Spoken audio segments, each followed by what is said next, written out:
আশুলিয়া থানা বিএনপির উদ্যোগে কুড়গাঁও এলাকায় ঈদ পুনর্মিলনী সমাবেশ অনুষ্ঠিত হয়। এতে প্রধান অতিথি হিসেবে উপস্থিত ছিলেন সাভার উপজেলার সাবেক সভাপতি হাজী জামাল উদ্দিন সরকার। মোজাম্মেল হোসাইনের প্রতিবেদনে দেখুন বিস্তারিত। বিশেষ অতিথি ছিলেন সাভার উপজেলা বিএনপির সাবেক সাধারণ সম্পাদক ও সাবেক চেয়ারম্যান কফিল উদ্দিন, সাভার থানা বিএনপির সভাপতি সাইফুদ্দিন সাইফুল এবং আশুলিয়া থানা বিএনপির সাধারণ সম্পাদক হাজী আব্দুল গফুর মিয়া। সমাবেশে প্রধান বক্তা ছিলেন সাভার পৌর বিএনপির সভাপতি এবং ঢাকা জেলা বিএনপির সিনিয়র সহসভাপতি শাহ মাইনুদ্দিন বিল্টু। অনুষ্ঠানে সভাপতিত্ব করেন আশুলিয়া থানা বিএনপির সহসভাপতি বাসেদ দেওয়ান এবং সঞ্চালনা করেন ঢাকা জেলা উত্তর ছাত্রদলের সাধারণ সম্পাদক মাহফুজ ইকবাল। দুপুর থেকে আশুলিয়া এবং আশপাশের বিভিন্ন ইউনিয়ন থেকে বিএনপির নেতাকর্মীরা মিছিল নিয়ে আসেন। কুড়গাঁওয়ের মাঠ কানায় কানায় ভর্তি ছিল। শাহ মাইনুদ্দিন বিল্টু বলেন, বিএনপি ক্ষমতার জন্য নয়, মানুষের ভাগ্য উন্নয়ন এবং দেশের সার্বভৌমত্ব রক্ষার জন্য রাজনীতি করে।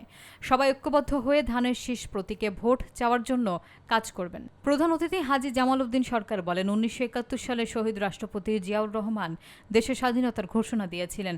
বিপদের সময়ে বিএনপি শক্ত হাতে দেশের নেতৃত্ব দিয়েছে। সবাই সতর্ক থাকলে কেউ দেশের বিরুদ্ধে ষড়যন্ত্র করতে পারবে না। সমাবেশে বিএনপি নেতাকর্মীরা ঐক্যবদ্ধ থাকার প্রতিশ্রুতি দেন। আপোষহীনভাবে এরশাদ বিরোধী আন্দোলন করছে, সেসবে সে আপোষহীন নেত্রী হিসাবে ঘোষিত হয়েছে।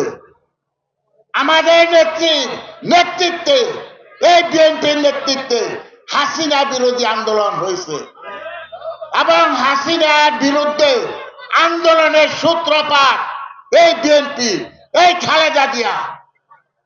কাজে আজকে যারা বিভিন্ন দুর্যোগপূর্ণ মুহূর্তে দেশের ক্রান্তি লগ্নে আপনাদের বিপদের সময় যারা আপনার পাশে ছিল, আজকে তারা একটা দল, জিয়াউর রহমান সাহেব একটা দল আপনাদের উপরে উপহার দিছে, একটা দল না একটা প্রতিষ্ঠান।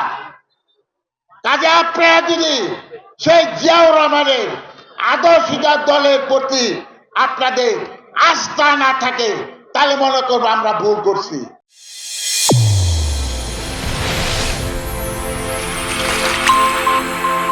চ্যানেল A1 হৃদয়ের স্পন্দন।